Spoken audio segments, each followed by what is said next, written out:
ನಮಸ್ತೆ, ಎಜಿ ನ್ಯೂಸ್ಗೆ ಸ್ವಾಗತ. ಕುಡಚಿ ಶಾಸಕ ಮಹೇಂದ್ರ ತಮ್ಮಣ್ಣವರ್ ಅವರಿಗೆ ರೈತರಿಂದ ಅದ್ದೂರಿಯಾಗಿ ಸತ್ಕಾರ. ಶ್ರೀ ಕರಿಸಿದ್ದೇಶ್ವರ ಏತ ನೆರಬರಿ ಮಂಜೂರಾತಿ ಹಿನ್ನೆಲೆ ರೈತರಿಂದ ಸತ್ಕಾರ. ಬೆಳಗಾವಿ ಜಿಲ್ಲೆಯ ರಾಯಭಾಗ ತಾಲೂಕಿನ ಹಾರುಗೆರೆ ಕ್ರಾಸ್ ಹತ್ತಿರ ಇರುವ ಶ್ರೀ ಯಲ್ಲಲಿಂಗ ಮಠದಲ್ಲಿ ನಡೆದ ಸತ್ಕಾರ ಕಾರ್ಯಕ್ರಮ. ಕುಡಚಿ ಮತಕ್ಷೇತ್ರದ ಸುಮಾರು 35,000 ಎಕರೆ ಜಮೀನಿಗೆ ಈ ಏತ ನೆರಬರಿ ಕಾಮಗಾರಿಯಿಂದ ನೀರಾವರಿ ಸೌಲಭ್ಯ. 200 ಕೋಟಿ ರೂಪಾಯಿ ವೆಚ್ಚದ ಶ್ರೀ ಕರಿಸಿದ್ದೇಶ್ವರ ಏತ ನೆರವರಿ ಯೋಜನೆ ಅಲಕನೂರ, ಮೊರಬ, ಸುಟ್ಟಟ್ಟಿ, ನೀಲಜಿ, ಹಾರುಗೆರೆ ಕ್ರಾಸ್, ಯಬರಟ್ಟಿ, ಕೋಳಿಗುಡ್ಡ, ಯಲ್ಪರಟ್ಟಿ ಗ್ರಾಮಗಳಿಗೆ ಈ ಏತ ನೆರವರಿ ಯೋಜನೆಯ ಸೌಲಭ್ಯ. ಶ್ರೀ ಕರಿಸಿದ್ದೇಶ್ವರ ಏತ ನೆರವರಿ ಯೋಜನೆ ಈ ಭಾಗದ ಎಲ್ಲಾ ರೈತರಿಗೆ ಅನುಕೂಲವಾಗಿದೆ. ಆದ್ದರಿಂದ ಕ್ಷೇತ್ರದ ಶಾಸಕ ಮಹೇಂದ್ರ ತಮ್ಮಣ್ಣವರ್ ಈ ಯೋಜನೆ ಅನುಷ್ಠಾನಕ್ಕೆ ತರಲು ತುಂಬಾ ಶ್ರಮ ಪಟ್ಟಿದ್ದರಿಂದ ಎಲ್ಲಾ ರೈತರು ಖುಷಿಯಿಂದ ಇವತ್ತು ಶಾಸಕರಿಗೆ ಸತ್ಕರಿಸಿ ಗೌರವಿಸಿದರು. ಕಳೆದ ಒಂದು ವಿಧಾನಸಭಾ ಚುನಾವಣೆಗೆ ಈ ಭಾಗದ ಶಾಸಕನಾಗಿ ನನ್ನದೇ ಆದಂಥ ಕೆಲವೊಂದು ಯೋಜನೆಗಳು ಈ ಕ್ಷೇತ್ರಕ್ಕೆ ಏನು ಬೇಕು ಏನು ಬೇಡ ಅಂತ ಅನ್ನೋದು ಯೋಜನೆಗಳು ಅದರೊಳಗೆ ಪ್ರಥಮವಾಗಿ ಈ ಭಾಗದ ಈ ಹಾರುಗೆರೆ ಆಗಿರ್ಬೋದು, ಹಾರುಗೆರೆ ಕ್ರಾಸ್ ಆಗಿರ್ಬೋದು, ಅಲಕ್ನೂರು ಆಗಿರ್ಬೋದು, ಸುಟ್ಟಟ್ಟಿ, ನಿಲಿಸಿ ಮತ್ತು ಮೊರೋಬ ಈ ಘಟಪ್ರಭಾದಿಂದ ಏನು ನಮಗೆ ನೀರು ಕೊಡ್ತಾ ಇದ್ರಲ್ಲ ಈ ಭಾಗಕ್ಕೆ ಏನಂತಾರಲ್ಲ ಅದು ಈ ಟೇಲೆಂಡ್ ಆಗಿರೋದ್ರಿಂದ ಈ ಭಾಗಕ್ಕೆ ರೈತರಿಗೆ ಭಾಳ ಅನಾನುಕೂಲ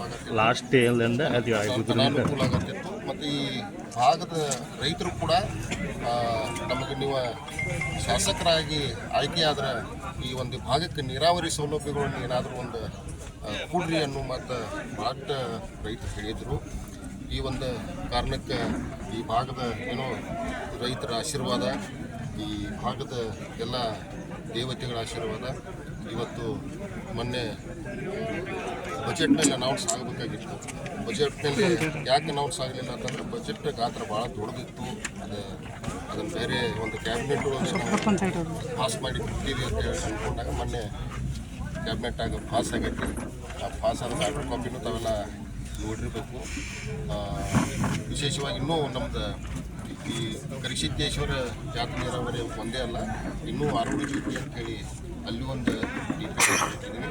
ಆಮೇಲೆ ಈ ಕಡೆ ತೊಂದರೆ ಆಯಿತು ಈ ಭಾಗದಿಂದ ಮತ್ತೆ ಈ ಕಡೆ ನಾಲ್ಕು ನೀರು ಬರಲಿಲ್ಲ ಅಂತಂದ್ರೆ ಅಲ್ಲಿ ಒಂದು ಡಿ ಪಿ ಆರ್ ಮಾಡಬೇಕು. ಕುಡ್ಚಿ ಗ್ರಾಮೀಣಕ್ಕೆ ಸಂಬಂಧಪಟ್ಟಂಗೆ ಅದಕ್ಕೂ ಆಲ್ರೆಡಿ ಸರ್ವೆ 30 ಲಕ್ಷ ರೂಪಾಯಿ ಸ್ಯಾಂಕ್ಷನ್ ಆಗಿದೆ. ಅದಕ್ಕೆ ನಾನು ಹೆಚ್ಚಿನ ನನ್ನ ಕ್ಷೇತ್ರಕ್ಕೆ ಎಲ್ಲಿ ನೀರಾವರಿ ಸ್ವಲ್ಪ ತೊಂದರೆ ಐತಲ್ಲ ಆ ನೀರಾವರಿಗೆ ಪ್ರಾಮುಖ್ಯತೆಯನ್ನು ಕೊಡುವಂಥ ಕೆಲಸ ನಾನು ಮಾಡತ್ತೀನಿ. ಸರಿ, ನಮ್ದು ಎಷ್ಟೋ ಮಂದಿ ಎಮ್ ಎಲ್ ಎಗಳಾಗ್ಯಾರ. ನಾವು ಹೇಳಿ, ನಾನು ಸ್ವಂತ ಹೇಳೇನೆ ಒಟ್ಟ ಏನು ದಾಲ್ ಮಾಡಿ ಮಾಡೋದೈತೆ ಹೇಳ್ಯಾರು, ಯಾವ ಮಾಡಿಲ್ಲ. ಅದನ್ನ ಸ್ವಲ್ಪ ಒಟ್ಟ ಕೇಳ್ತವ ನೀರಿನ ತಗದೈತಿ ಮತ್ತೇನಿಲ್ಲ. ನಾವು ನಿಮಗೂ ಅನುಭವ ಐತಿ, ಕುಡಿಯಾಕ ನೀರಿಲ್ಲ, ಅನುಭವ ಮಾಡ್ಕೊಳೋದಿ ನಾವು. ಒಂದು ಸ್ವಲ್ಪ ಹೆಚ್ಚಿನ ಒತ್ತು ಕೊಡ್ನು, ಇವ್ರಿಗೂ ಬೆಂಬಲ ಕೊಡ್ನು. ಪೂರ ಏನ್ರ ಕೆಲಸ ತೊಗೊಂಡು ಇವ್ರು ಏನೋ 3 ವರ್ಷ ಐತಿ ಇಲ್ಲಿ ಹಿಡ್ದ 3 ವರ್ಷ ಮತ್ತೆ 5 ವರ್ಷ ಇವ್ರನ್ನಂತ ಇದು ಮಾಡ್ನು. ಬಟ್ ಏನ್ರ ಮಾಡಿ ಶಾಸಕನ ಮುಗಿಸ್ಕೊಂಡು ಮುಂದಿನ 5 ವರ್ಷ ಒಂದು ಫ್ರೀಡ ಇದು ಹೇಳಿ ನಾನು ಮಾತು. ಪ್ರತಿ ಭೇಟಿ ಆದಾಗ ಒಮ್ಮೆ ಪ್ರತಿ ಎಲ್ಲಿ ಭೇಟಿಯಾಗ ಇಲೆಕ್ಷನ್ ಕಿಂತ ಮೊದಲಿಂದೂ ಪ್ರತಿ ಭೇಟಿ ಆದಾಗ ಮೊದಲು ನೀರು ಮೊದಲು ನಮಗೆ ಹಾದಿ ಬೇಡ, ಏನು ಬೇಡ. ನಮ್ಗೆ ಎಲ್ಲರೂ ಒಂದು ನಮ್ಗೆ ಕೇಳ್ತಾರೆ, ಏನು ಮಾಡಬೇಡ, ಬರೀ ನಮ್ಗೆ ನೀರು ಮೊದಲು ಮುಖ್ಯ ಮಾಡಿಕೊಡ್ರಿ. ಅದು ಮುಂದೆ ನಮ್ಗೆ ಏನು ಬೇಕಾದ್ರೆ ಓಟ್ ಸಿದ್ದು ಪ್ರತಿಯೊಂದು ಅದಕ್ಕೆ ಎಲ್ಲಿ ಬೇಡ ಅದನ್ನೇ ಕೇಳ್ತಿದ್ದು, ಕೇಳಿಲ್ಲ. ಹಾಗಾಗಿ ಮಾಡಿದ್ದಾರೆ. ಒಂದು 75 ಕೋಟಿ ಸ್ಯಾಂಕ್ಷನ್ ಮಾಡಿದ್ದಾರೆ. ಇನ್ನು ಮುಂದೆ 200 ಕೋಟಿ ಆಗಿದೆ. ದಯಮಾಡಿ ಎಲ್ಲರೂ ನಮಸ್ಕಾರಗಳು.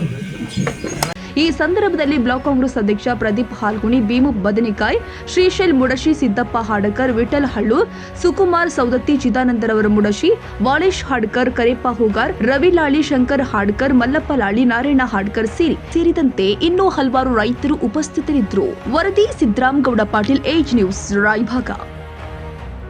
ಕನ್ನಡಿಗರ ಮೆಚ್ಚಿನ ನಿಮ್ಮ ಎಜೆ 24/7 ನ್ಯೂಸ್ ಕನ್ನಡ ವಾಹಿನಿ ಇದೀಗ ಟಿವಿಯಲ್ಲಿ ಲಭ್ಯ. ನೋಟಿಸ್ ಕೊಟ್ಟಿದ್ರೆ ವಾಪಸ್ ತಗೋತೀವಿ. ಇವತ್ತು ವಕ್ಫ್ ಪ್ರಾಪರ್ಟಿ ಅಂತೇಳಿ ಬರ್ತದೆ ಅಂತ ಹೇಳಿದ್ರೆ ರೈತರು ಬೀದಿಗೆ ಬಂದ್ರೆ ಏನ್ ಮಾಡ್ಬೇಕಾಗತ್ತೆ? ಯಾರು ವೋಟ್ ಹಾಕಲಿಲ್ಲ ಅಂದ್ರೆ ಗ್ಯಾರಂಟಿನೆಲ್ಲ ಸ್ಟಾಪ್ ಮಾಡ್ಬಿಡ್ತೀವಿ. ಹೆಸರೇ ಕರ್ನಾಟಕ ಮತ್ತು ದೇಶ ವಿದೇಶ 360 ಡಿಗ್ರಿ ಸುದ್ದಿ ಹಾಗೂ ಉತ್ತರ ಕರ್ನಾಟಕ ಬೆಳಗಾವಿ, ಬಾಗಲಕೋಟೆ, ಧಾರವಾಡ, ಹಾವೇರಿ, ಗದಗ, ಬಿಜಾಪುರ ಜಿಲ್ಲೆಯ ಕ್ಷಣ ಕ್ಷಣದ ವಿವರವನ್ನ ಪಡೆಯುವುದಕ್ಕೆ AJ 24/7 ನ್ಯೂಸ್ ಕನ್ನಡ ವಾಹಿನಿಯನ್ನ ಲೈಕ್ ಮಾಡಿ, ವಿಡಿಯೋಗಳನ್ನ ಶೇರ್ ಮಾಡಿ, ಕಮೆಂಟ್ ಮಾಡುವ ಮೂಲಕ ನಮ್ಮ ವಾಹಿನಿಗೆ ಸಹಕಾರ ನೀಡಿ ಮತ್ತು ಚಾನೆಲ್ ಅನ್ನ ಸಬ್ಸ್ಕ್ರೈಬ್ ಮಾಡಿ. ಧನ್ಯವಾದಗಳು.